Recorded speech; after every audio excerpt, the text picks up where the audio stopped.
This is my Southern style off-road Trailgator rear bumper.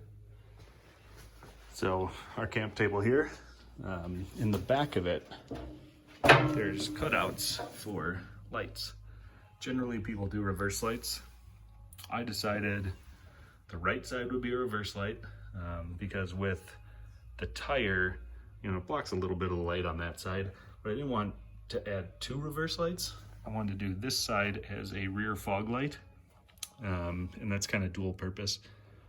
When we are camping, I'll be able to kick that on, and red doesn't mess with your night vision and it doesn't attract bugs. So just for cleanup sake, it's nice to be able to have the red light, and then same thing in the rear hatch.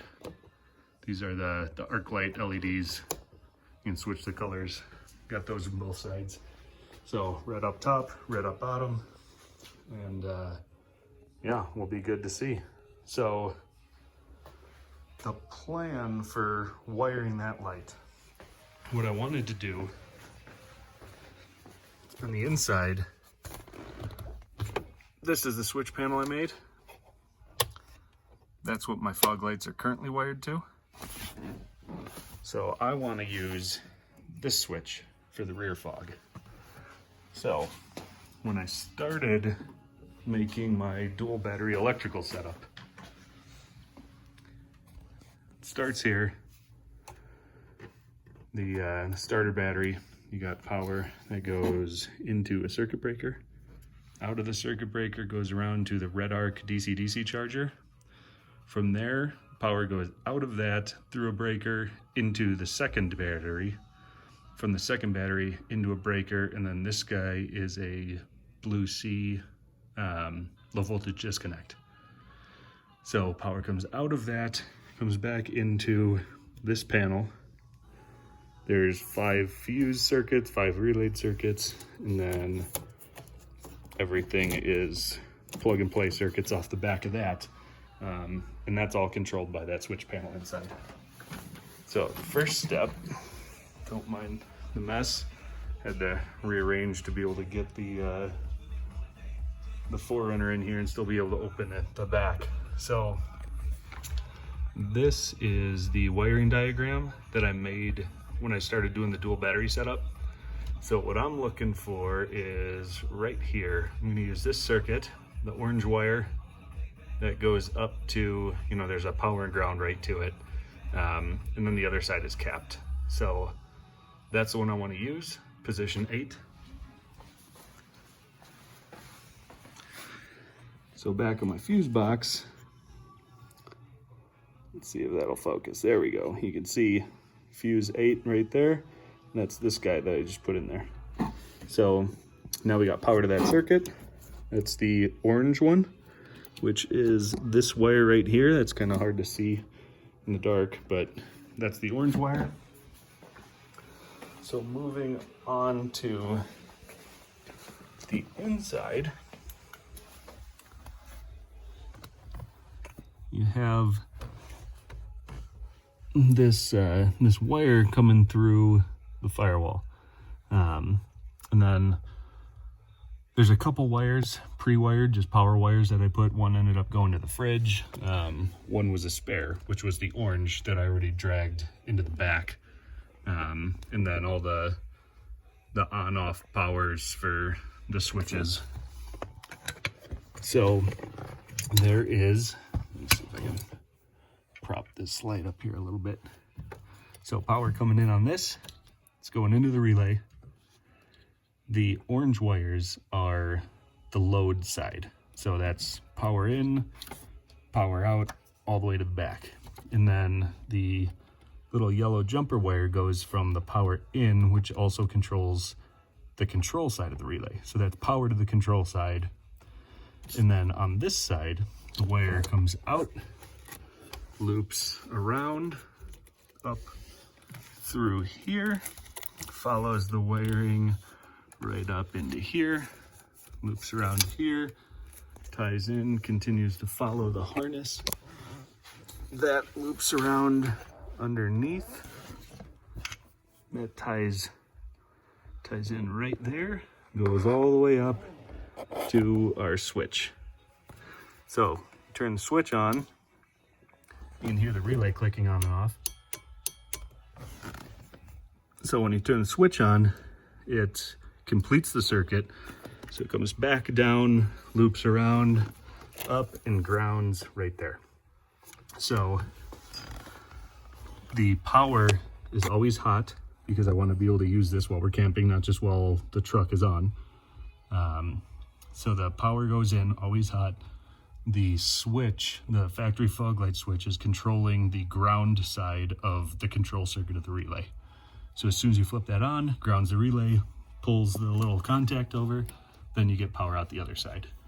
So that wire runs all the way up into the back. Over here, I switch it from orange to white, basically because I had plenty of white left and I didn't have any more orange. I didn't really want to buy more just for this last few feet. So wire goes up to about here. You can see the ground ties in right there. The two of those continue down.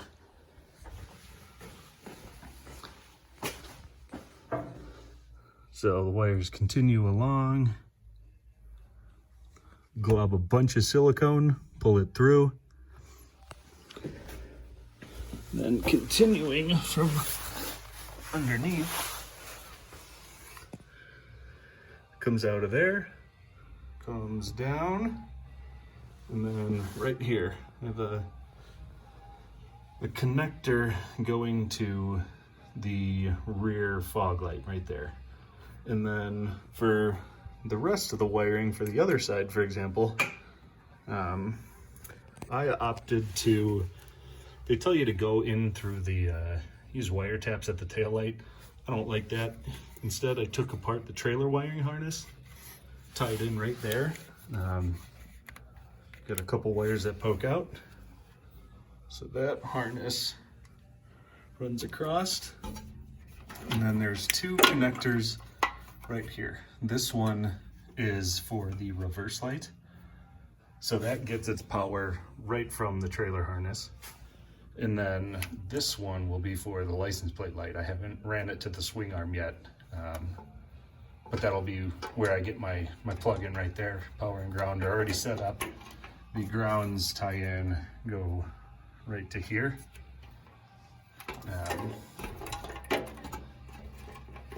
So that's my two setups there, and then my one setup there.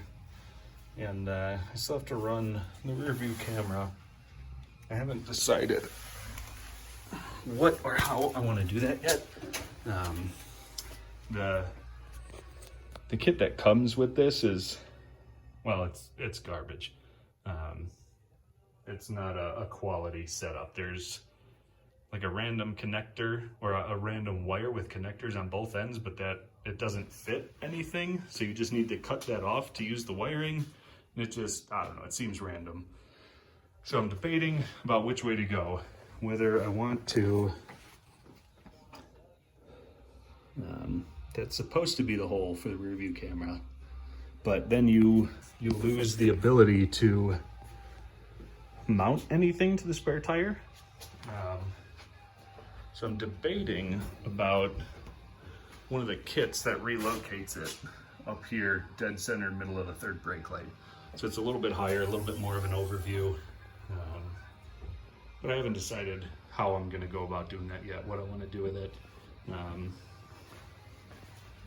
For the license plate light, this is, in my opinion, this is kind of a design flaw. There's nothing in here to be able to route wires. All of these are closed off, so nothing connects through. So the only thing that goes through is there's a little hole right there that'll go all the way to the outside. And so you can pull that and drop a wire in, but then, you know, this is closed off at the back. This is closed off over here. It's open here, but there's nowhere to run wiring. And then on this side, there's nowhere to run wires through. So ideally, I'd like to drill a hole straight through down there, have it just run in past the hinge, come up all of this, but I'm not sure how practical that's going to be. That'll be the next hurdle to tackle. But in the meantime, the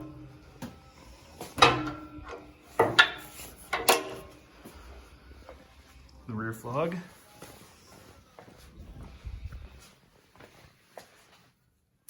Flip it on, activates the relay. We have light.